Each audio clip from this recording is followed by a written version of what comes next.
Hi guys, sa mga oras na to, napakalakas ng hangin. Grabe.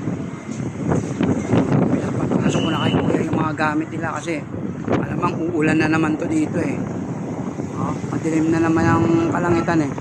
Papadya na naman eh.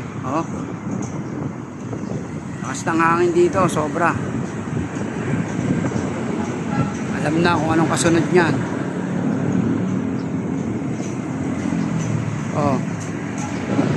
Walang tigil. Ayan patong yan, sobrang lakas ang hangin yan po. Kailangan patungan natin para hindi lipa rin. Nilipad na eh.